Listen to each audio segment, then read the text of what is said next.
Okey, hai Assalamualaikum, saya Hadi Napi, cikgu tanaman anda. Hari ni saya nak buat video detail sikit pasal racun. Sebab kan saya ada post tentang scouting racun apa semua benda sebelum ni tu. Saya ada mention tentang racun kontak, saya ada mention tentang racun keracunan perut dan saya ada mention pasal racun sistemik. Jadinya ada jugalah beberapa orang yang tak tahu lagi apa itu racun kontak, racun sistemik dan keracunan perut ni. Jadi hari ni saya nak bincangkan tentang 3 jenis racun ni. Okay, first saya nak cerita pasal racun kontak dulu. Racun kontak ni simple je, yang mana bila racun tu dia terkena kepada serangga. Kiranya bila kita sembuh racun tu kena pada serangga, barulah serangga tu akan mati. Tapi kalau tak kena pada serangga, tak akan mati.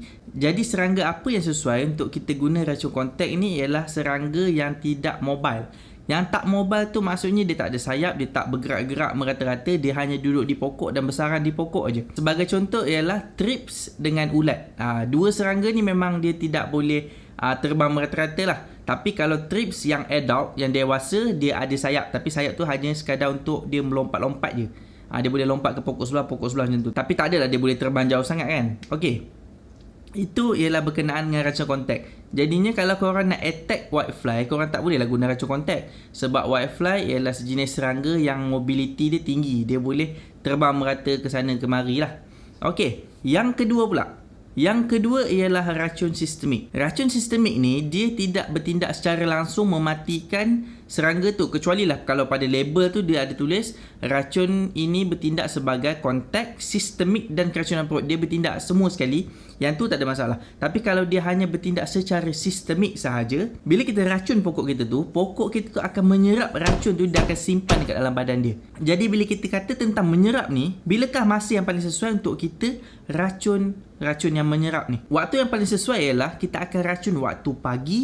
Betul-betul pagi tau. Sebelum pukul 9 tu, pagi, starting kalau bagus lagi dalam pukul 7 sampai pukul 9 macam tu. Kenapa? Sebab waktu ni ialah liang stomata pokok tu dia terbuka. Liang stomata itu ialah liang-liang bawah daun yang menyerap makanan lah. Jadinya dia akan lebih berkesan bila kita sembuh dia di waktu pagi. Lagi satu, bila kita dah sembuh pagi, pokok tu pun boleh buat fotosintesis, dia akan lebih menyerap, pokok tu lebih aktif untuk serap kita punya racun tu. Bila ada serangga yang mobile macam whitefly, dia datang dekat kita punya pokok ni, dia hisap cairan daripada pokok kita, barulah serangga tu akan mati. Faham tak? Dia memang beza dengan racun kontak tu. Jadi korang kalau korang nak target serangga yang ada sayap, yang mobile, korang seeloknya guna racun sistemik. Tapi janganlah kata kalau lalat buah pun korang nak guna sistemik juga. Lalat buah bukan kerja dia ngisap cairan daripada pokok. Tapi lalat buah tu dia hanya suntik dia punya telur dekat dalam buah kita. Jadinya dia tidak berkesan dengan racun sistemik tu.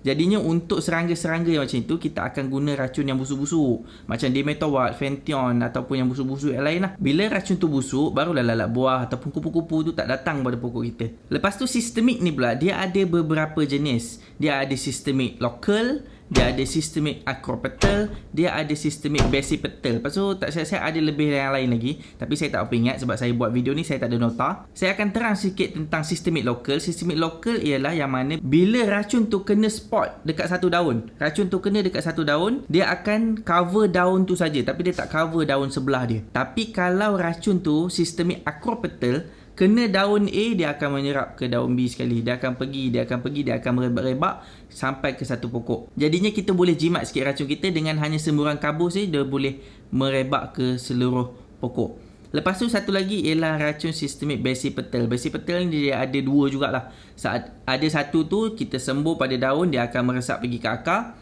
Dan ada kita sembuh pada akar, dia akan meresap pergi ke daun. Sebagai contohnya racun kulat aliat ataupun racun kulat Privikio. Yang tu kita bagi pada akar, dia boleh meresap terus sampai kita punya daun. Okey, yang ketiga pula kita akan masuk tentang keracunan perut. Bila kita nak guna racun yang mengandungi keracunan perut ni, ialah bila kita nak target pada serangga yang mengunyah. Kita kena klasifikasikan serangga ni kepada dua. Yang pertama ialah menghisap, yang kedua ialah mengunyah. Yang menghisap contohnya hamama, whitefly, aphid, apa lagi yang menghisap? Yang itulah yang menghisap. Lepas tu yang mengunyah. Yang mengunyah ni boleh jadi belalang, boleh jadi kumbang, boleh jadi juga ulat. Jadinya kita kena asingkan dulu yang mengunyah dengan yang menghisap. Jadinya bila kita nak serang serangga yang mengunyah, kita kena guna racun yang mengandungi efek keracunan perut. Bila kita racun, pokok kita akan simpan racun tu dan dia akan melindungi diri dia, dan bila serangga mengunyah datang, makan daun tu barulah racun tu akan bertindak. Sama ada saluran pemakanan dia tersumbat ke ataupun dia kena cerit-birit ke, kita tak tahu kan. Jadinya kat situ kita dah boleh tahu racun apa yang kita nak guna untuk target serangan apa.